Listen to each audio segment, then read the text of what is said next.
What's up?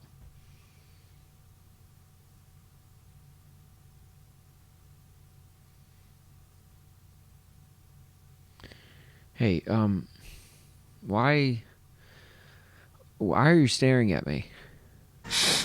I just love looking at you. This is a Bachelorette recap from a guy. It's Hometowns week, which you know what that means. We get to visit each one of these guys' sections of the hotel, I guess. I don't know. We start off with Blake's hometown. This hometown takes us to beautiful Santa Ana Pueblo, New Mexico. And while you might think that bearded Buzz Lightyear's hometown would take us to infinity and beyond, it actually only takes us to a makeshift Canada, where they actually don't play into any Canadian stereotypes at all. Just kidding. I mean, this is the Bachelorette. Of course they do. Like, if you had a Canadian stereotype bingo card, you would have filled the entire thing. I don't know why you'd have a Canadian stereotype bingo card, but look, I'm not one to judge. In this thing, we had maple syrup. We use syrup for everything, so like we'll have this like in our pantry, in the fridge, but like my bedside table too. Your bed's... Geese. Riding that moose from National Lampoon's Vacation, apparently. Sorry, folks, park's closed. The moose out front should have told you. Darts. But I guess ABC's still hurting from that Chris Harrison settlement, so they weren't able to afford an actual dartboard. Just a bunch of balloons, shaped like the Target logo. And of course, we had hockey. Can we stop doing the same damn things every time Canada's brought up in this show? We literally did the exact same date last season with Serena P. and Matt James. I would have guessed that this date was set up by someone who had just never been to Canada before. Like, every cliche and stereotype you've ever heard about Canada was present and accounted for. Like, I'm not Canadian, and even I felt a little bit offended. Like, Canada's not going to say anything because they're too nice, but like, come on, guys. But during this date, while Katie and bearded Lou Ferrigno were making out in a makeshift penalty box, they're being creepily watched by boring Greg. Out of the blue, I saw a glimpse of their one-on-one. Out of the blue? Dude, you walked out into your back porch where the date was obviously going on. That'd be like Blake saying, out of the blue, I picked up a boombox and started playing it outside of a hotel room. And out of the blue, Katie just walked out. And out of the blue, we just made out. What do you mean caught a glimpse? I mean, dude, you didn't look away the entire time. This is catching a glimpse. This is straight up staring. Oh boy. Out of the blue, I saw a glimpse of their one-on-one. But no, to Greg's credit, he actually handles this thing very maturely. Wait, never mind. No, he doesn't. But more on boring Greg later, because right now, Katie's got to go meet Blake's family. But before he does, he makes sure to hit Katie with some important advice. You don't have to be great, you just have to be you. Okay? You don't have to be great, you just have to be you? What are you saying? Are you saying that she's not great? Remember, you don't have to be great, just be you. Which is okay, I guess. Remember, you don't have to be great, just be you. Which is like, meh. Look, you don't have to be great. You don't have to be good. You don't even have to be decent. My family has such low standards, so just be you. So when they all sit down, one of the first questions that Blake's mom asked them is, I want to know everything. Like, Yeah. I want to know everything. Where do we So even it's not just a start? physical connection that you guys are. okay, it's a little weird question to ask about your son's physical attraction, but I'm sure Blake will dodge this question the way he dodged the first 5 weeks of this show. So it's not just a physical connection that you guys are. That like- is 1,000% there, but God. Okay, never mind. I mean, geez, Blake, you didn't even have to answer the question, and you certainly didn't have to answer the question like that. So it's not just a physical connection that you guys are. Oh, Mom, our physical attraction is 1,000% there. Don't get me wrong. We are so physically attracted to each other. I mean, just earlier in this episode, I literally grabbed Katie's butt. You should have been there, Mom. And we are so physically attracted. I'm gonna put maple syrup all over her if you catch my drift, Mom. And you're Canadian, so I know you do. I mean, geez. Are you horny much, Blake? Good thing this dude didn't cop tickets to the Men Tell All last week, or else he would have been sucking face with Connor, too. So then they all do the thing where they break into groups, and they each have their individual conversations. And Katie tells Blake's mom that she's kind of holding off on telling anyone that she loves them because she doesn't think that's fair for literally the other guys that she's dating. For me, it doesn't feel right to say it while I'm still dating multiple people, you know? Okay. Which, honestly, I think is a great approach. I think it's crazy when the Bachelorette or Bachelor will tell the final four that they love them. It's just weird. But while she's telling Blake's mom that, Blake is getting grilled by his sister. This is the one now? And I gotta say this, Blake's sister is a badass. And I'm not just saying that because it appears she's drinking whiskey while her brother sips wine. I'm not just saying that because she has a nose ring. And I'm not saying that because she's dressed like the crocodile hunter. I'm saying that because she takes her brother to task over this show. You were so set, like before you even met Claire, you're like, I love her, like it's gonna work. And then that was gone off the table and how long? And then Tayshia came in, you're in love again, like right away. You get to this point where you just say that like, she's the one. Like, what do you mean? So Blake tells his sister that he's holding off on using the word love because it's important to him, I guess. And naturally, the night passes without Blake telling Katie that he loves her. I wanted to tell her that I was feeling that way in that moment. Sweet enough for you. But the word love, just a scary word to use. And it's time for Justin's hometown. And this hometown date takes us to beautiful Santa Ana Pueblo, New Mexico, aka Baltimore, with obviously way less crime. And unfortunately, not a single reference to The Wire. I'm disappointed, ABC. If you're gonna go full stereotype on one date, then you need to go full stereotype on all dates. I mean, come on.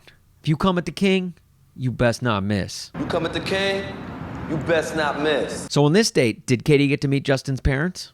No. You know, your dad and I will support you, but I just find it difficult to understand how anyone could get to know someone in this short period of time to propose. That kind of sucks. But the silver lining is we did get to meet Justin's friends Herb and Tommy, which honestly sound like the coolest names for best friends ever. Either that or a men's underwear brand. Hey, what's up, Instagram? It's your boy. I just want to let you know that I just got a new pair of Herb and Tommys. I'm actually wearing them right now. Don't tell anyone. And these things are the most comfortable pair of underwear I've ever worn. I want you to get in on this, so swipe up right now for a chance to purchase these bad boys, okay? And when you do, make sure you enter the promo code SUFFERCATE for 10% off. Suffocate? These Urban Tommies I've got on right now, it's like wearing a cloud. But let's move on to the reason we're all here this week. Boring Greg, who looked like he stepped right off the pages of a J. Crew catalog. So Boring Greg's hometown takes us to beautiful Santa Ana Pueblo, New Mexico, aka New Jersey. And you know what? Honestly, this date makes me take back everything I said about the ABC producers' lack of knowledge about Canada, because for as little as they know about our northern neighbors, they clearly know less about the Garden State. In fact, I doubt they've even seen Garden State. You know, New Jersey, known for their lemonade and boardwalk and surfing, right? Yeah. Oh, and who can forget their most favorite pastime? Sitting.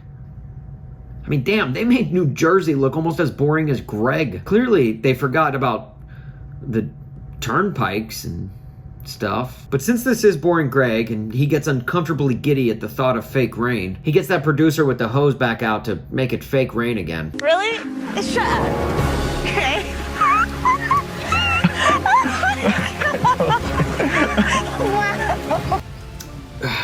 Yeah. I can't believe he's making me do this again. Why do they have so much fun with this? And if you remember back to my first recap of the season, I made a big deal about Greg's name. There's not a whole lot of Gregs anymore. To me, a Greg is like an endangered species. There just needs to be more Gregs. Hopefully this show brings awareness to the name Greg. But for as generic as Greg is, his family's names might be even more so. I mean, his brother's name is Joe, and his best friend's name is Dave. His family sounds made up. No family has names that generic. Like, Greg, blink twice if you came on this show from the Witness Protection Program. Okay, your secret's safe with me. So Katie does what I'm pretty sure no Bachelorette has ever done before, and basically just spoils her own season, saying things like he's a front runner. And I hate to use the word front runner, but Greg is someone I have a strong connection with. And he's going to be here next week. Yeah, I don't care if I'm allowed to say this, like Greg will be here next week. Haha, take that, reality Steve. And this is a total side note, but did anyone else feel like Boring Greg's mom was giving off mad Lori from Shark Tank vibes? So Greg and Katie go and sit down afterwards, and Boring Greg just opens up the floodgates to his heart. He just tells Katie everything, just completely spills his guts. I didn't know I was gonna fall in love with you, and I am in love with you. You just like make me the happiest I've ever been. It's extremely vulnerable. I haven't been this vulnerable with anybody in my life. And after he finally finishes, Katie hits him with, What? I just love looking at you. I just love looking at you? Yeah, that's probably not the Casablanca moment that you probably think it is, Katie. Is looking at you, kid. My dad passed away, and you filled that hole for me. It's been a long time since I've been this happy. You've really changed my life, and I could really see myself proposing to you next week. What? I just love looking at you. Boring Greg should have responded with, when you and Blake make out in a makeshift penalty box. I just love looking at you. So naturally, Boring Greg gets all up in his feels again and starts kind of grilling Katie. But he does so playing that improv game where you only ask questions. Why do you think I'm unhappy? I just feel it. Like it's. Why do you think that? Well, because this sucks. What sucks? And he's pretty good at it, but Katie is not. So then they go into a darker room to have pretty much the same conversation. That's the biggest step in the world for me, Ty. I know. I'm just letting you know. I know. I told you I liked looking at you. Do you not remember that? And then Greg tells her, I don't know how you don't know by now yet. I just don't understand how you don't know at this point. And it's because, dude, it's only Hometowns week. I mean, we've yet to even get to Fantasy Suites week. And you know Katie, of all Bachelorettes ever, is not coming to a decision before Fantasy Suites week. So their fight spills over to the next day. Greg tells Katie that he doesn't feel like his opening up was received by her. When I expressed that I do love you, I felt like I was telling that to a stranger. Really? Why? Oh, was it because she said, I just love looking at you. So Katie tells him that she held back because she wanted to do more listening than talking. I mean, Greg was talking about some pretty heavy stuff about his dad. And since he doesn't talk much to begin with, she felt like listening when, for the first time all season, he opens up. So Katie says, I just know how big of a night it was, and with your dad and emotions, I just was listening more. And Boring Greg interrupts her to tell her that she wasn't listening. I wish I could leave. You weren't listening, though. Which is a little ironic. I was just trying to do more listening than talking. No, but you weren't listening. Like, I'm not listening right now. Then Katie's basically like, you are literally the man I'm going to choose to win this show. And Boring Greg's like the rose. I don't give a about the rose. I was just telling you that you filled a hole in my heart. And then Katie literally apologizes. Heard it, and I heard it during our one-on-one date, and I'm sorry that I didn't say more. Which, if you saw this girl as the woman you want to marry, and the woman who makes you so happy, literally the night before, you'd think that her apologizing would help solve things. But no, Katie chases him down, gets on her knees, and tells him, I just love looking at you. And Greg basically steals a line from his mom, Lori, and says, and for that reason, I'm out.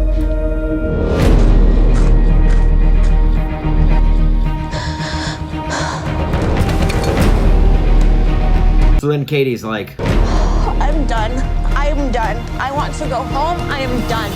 I am done. I am done. I am done. Starting to get the feeling that she might be done. But the show doesn't end without a good old-fashioned bathroom cry. And Caitlin shows up to console her. I totally get it. There's one point, I cried into my salad and I said I was done. Which, I like to imagine Tayshia and Caitlin handle a crying Katie the same way new parents handle a crying baby. Oh, what time is it? Whose turn is it again? All right, you took the last one, so I guess I'll take this one. But I will say this, for as much as I love Chris Harrison as the host of this show, he never would have been able to join Katie in the bathroom. At least not without another scandal on our hands. So what do you want to happen?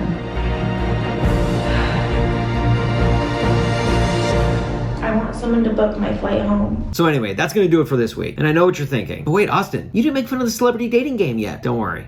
I got you. Would you rather be invisible or be able to read minds? Well, since I can already read minds. Wow, what am I thinking? God, I wish she wasn't a single mom because I don't want to be a stepfather. What just happened? Hey, celebrity dating game. I just don't love looking at you.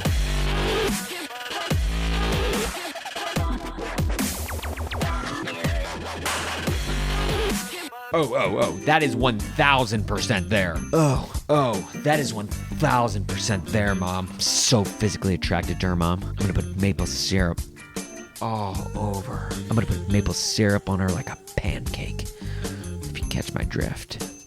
And you're Canadian, Mom. You get it. I know you do.